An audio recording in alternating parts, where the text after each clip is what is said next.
नमस्कार, आप देख रहे हैं MKEP national 24x7 news channel. मैं मूर्ध्वज कुमार। आइए नजर डालते हैं आज की कुछ प्रमुख खबर की ओर। दरअसल खबर क्राइम से जुड़ी हुई है। आपको बताते चले कि उत्तर प्रदेश में आए दिन महिलाएं युवतियों के साथ हत्या और दुष्कर्म करने के मामले लगातार सामने आ रहे हैं। कहीं ना कहीं उत्तर प्रदेश के मुख्यमंत्री योगी आदित्यनाथ के लॉ एंड ऑर्डर पर सवालिया निशान खड़े हो रहे हैं। ऐसा ही एक मामला उत्तर प्रदेश के जनपद कासगंज से निकलकर सामने आ रहा है कि दिन दहाड़े महिला अधिवक्ता मोहिनी तोमर की दिन दहाड़े अचानक गायब हो जाती है। उसके कुछ चंद घंटों बाद महिला अधिवक्ता मोहिनी तोमर की निर्मम तरीके से हत्या कर उसे नहर में फेंक दिया जाता है। अब आपको चलते हैं पूरी खबर की ओर।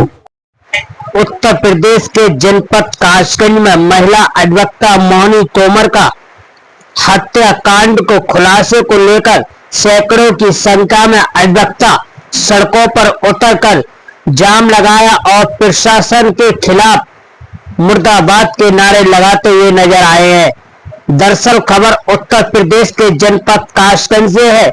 आपको बताते चले कि जनपद कासगंज की महिला अधिवक्ता मोहिनी तोमर दिन मंगलवार को अचानक कचहरी से गायब हो जाना और उसके कुछ चंद घंटों बाद गोरई नहर के पास रेखपुर बम्बा में एक महिला का शव मिलता है, जिसकी शिनाख्त मोहिनी तोमर अधिवक्ता के रूप में होती है।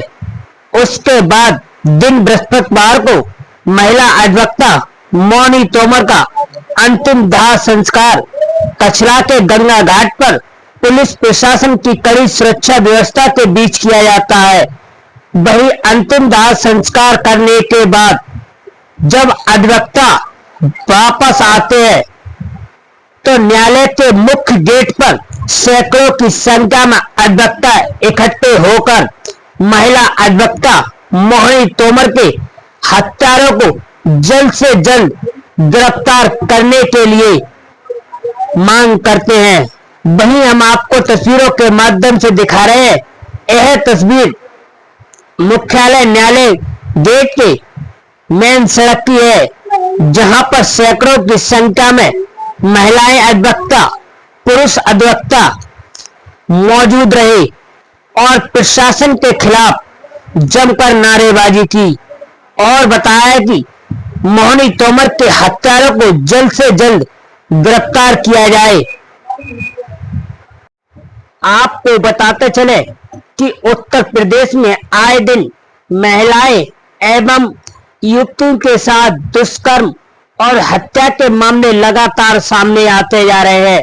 कहीं ना कहीं उत्तर प्रदेश के मुख्यमंत्री योगी आदित्यनाथ के लॉ एंड ऑर्डर पर लगातार सवालिया निशान खड़े हो रहे हैं।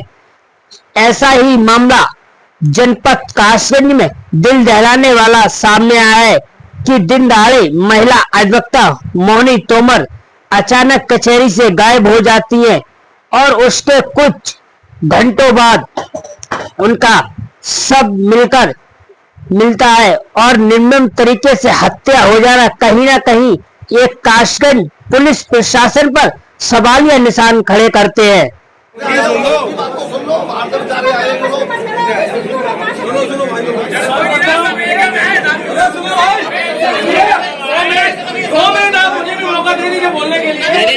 स्वागत है क्योंकि अरे सुनो भाई, सबसे पहले हमारे बीच में एक महिला अधिवक्ता जो हमारी रीढ़ थी और उत्तर प्रदेश में जिन्होंने अपनी शहादत देने के बाद मुझे लगता है जो अधिवक्ता एकता का नारा सिर्फ और सिर्फ कागजों में और नारों में जीवित था, अब लगता है शायद अब भी अधिवक्ताओं के अंदर वो खून जो है वो गरमा जाएगा।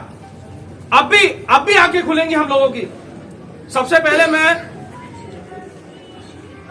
अपनी बहन अधिवक्ता जो हमारे बीच नहीं रही उनके चरणों में कोटि कोटि नमन अर्पित करते हुए विनम्र श्रद्धांजलि अर्पित करता हूं और बहुत ज्यादा शर्मिंदा हूं कि उनके कातिल अभी भी जिंदा हैं और हम लोग इस तरीके से यहां बैठे हैं। आज हम लोगों ने जैसे ही जानकारी मिली अपने आप को रोक नहीं पाया, बिना ड्राइवर के खुद सेल्फ ड्राइव करके यहां तक पहुंचे कि आज या आप सोचिए कितनी ज्यादा शर्मसार बात हो रही है कि हाई कोर्ट इलाहाबाद अधिवक्ताओं के ऊपर अब नकेल कसरने की बातचीत करता है। बिल्कुल सही। उसके बाद आप लोगों की जानकारी में डाल दूं, कहा कि अधिवक्ता का अगर देहांत हो जाएगा तो समय निर्धारित किया जाएगा कि आप लोग वहां कोर्ट पे कार्य करिए और 3 बजे उनको श्रद्धांजलि अर्पित करिए। क्या किसी के मरने के बाद कोई बताएगा हमें कि हम किस समय श्रद्धांजलि अर्पित करेंगे? क्या हमारे धर्म, हमारे रीति रिवाजों पर कोई आके इस प्रकार के आदेश लाएगा कि अधिवक्ता एकता सिर्फ और सिर्फ नारों में रह जाएगा? आप बताइए। आप लोगों को बता दूं, इसी के परिप्रेक्ष्य में कल माननीय उच्चतम न्यायालय यानी the supreme court of India has again given a particular verdict what कि आप कंडोलेंस भी नहीं कर सकते और सख्ती से अगर कोई भी अधिवक्ता, आपको बताऊं, आप लोगों ने फैजाबाद बार एसोसिएशन सुना होगा जो अब अयोध्या हो चुका है।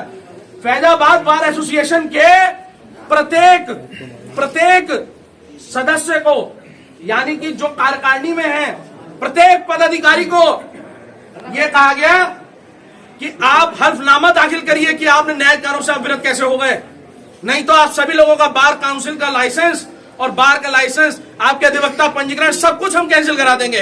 क्या इस प्रकार से अब अधिवक्ताओं को गला घोटने का काम किया जाएगा? क्या इस प्रकार से अब हमले से बच्चे जो सामने आकर अब सामने जो बातचीत अपनी रख पाते हैं, क्या इस प्रकार से सिर्फ बड़ों के आशीर्वाद से हम लोग रख पाते हैं? सिर्फ बड़ों का सहारा लेकर हम लोग आगे बढ़ पाते हैं? हमारे जो साथी हैं, जो हमें पढ़ाते हैं, जो हमारे को समझाते हैं, जो बहनें जिनको देखकर अब उनकी आंखें देखिए आप लोग जरा, क्या इस प्रकार की हरकत होनी चाहिए? सिर्फ और सिर्फ कासगंज का नहीं, ये पूरे अधिवक्ता समाज का सबसे बड़ा अब तक का नुकसान है। अभी भी जाग जाइए, अभी भी संभल जाइए और खासकर अगर 25 लोग जो सरकार में बैठे हैं, सरकार का मतलब मैं कह रहा हूं हमारी सरकार bar council of Uttar Pradesh है। अरे वो लोग क्या कर रहे थे? अगर वो लोग पहली बार में टिप्पणी देके तुरंत 75 जिले 18 मंडलों में कहते कि हम न्यायिक कार्यों से विरत रहेंगे, क्योंकि अगर बार और बेंच में आपस में समझौता रखना है, बार और बेंच में आपस में प्यार मोहब्बत रखनी है और बार और बेंच मिलकर इस न्यायपालिका की गरिमा को बरकरार रखेंगे, तो सिर्फ और सिर्फ एक ही काम हो सकता था।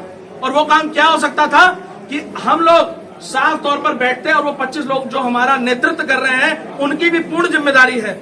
इसलिए सबसे पहले सिर्फ और सिर्फ मां भारती के नारे के साथ तो बाद में बात करूंगा, लेकिन अधिवक्ता एकता के नारे के साथ मैं अपनी वाणी को यही समाप्त करता हूं, क्योंकि ऑलरेडी आप लोग काफी दुख में हैं। कोई भाषणबाजी या कोई प्रतियोगिता नहीं चल रही है, यहाँ हम लोग दुख में हैं, कंडोलेंस में आए हैं और सब लोगों के दिल में ना जाने कितनी ज्वाला उमड़ रही होगी, कितनी चीजें होंगी। आप लोगों के भी परिप्रेक्ष्य में अगर कोई भी ऐसी सूचना, कोई भी चीजें, कुछ भी जानकारी मिलती है, आप लोग बताइए। हम भी मोबाइल फोरेंसिक से रिलेटेड है, साइबर फोरेंसिक से रिलेटेड है। अगर बहन के न्याय के लिए जो पुलिस यहाँ बैठकर सिर्फ इस प्रकार का अन्याय कर रही है, उनको मुंह तोड़ जवाब देने के लिए एक अधिवक्ता साथी पूर्ण रूप से साथ है। और जहां पर अगर हम लोग भी, हमारी पूरी लखनऊ की टीम भी, पूरा एक अधिवक्ता साथी भी, मैं पूरा आपको विश्वास दिला सकता हूं कि 75 जिले 18 मंडल आपके कासगंज जनपद को यहाँ पर पूर्ण रूप से बंद कर देंगे। कोई न्याय कार्य नहीं होगा। अगर करनी है, नाम मेरा मोहित बजाज, अगर करनी है तो ये वीडियो बना के डाल दीजिए उच्चतम न्यायालय में, हाई कोर्ट में डाल दीजिए, उच्च न्यायालय डालिए, करना है सस्पेंड करिए हमें। लेकिन अगर हमारी बहन इस प्रकार से बहन बेटियों पर अन्याय होता रहेगा, हमारी अधिवक्ता साथियों पर, बहनों पर होता रहेगा, तो सबसे पहले कर दो हमारा सर कलम, लटका दो फांसी पे। 23 साल में भगत सिंह को फांसी पे लटकाया था, आज हमें भी फांसी पे लटका दो। यूट्यूब पर लाइव खबरें देखने के लिए AMK UP national 24/7 news channel को सब्सक्राइब करें और ज़्यादा से ज़्यादा शेयर करें। फिर मिलते हैं ऐसी अन्य बड़ी खबरों के साथ। देखते रहिए AMK UP national 24/7 news channel.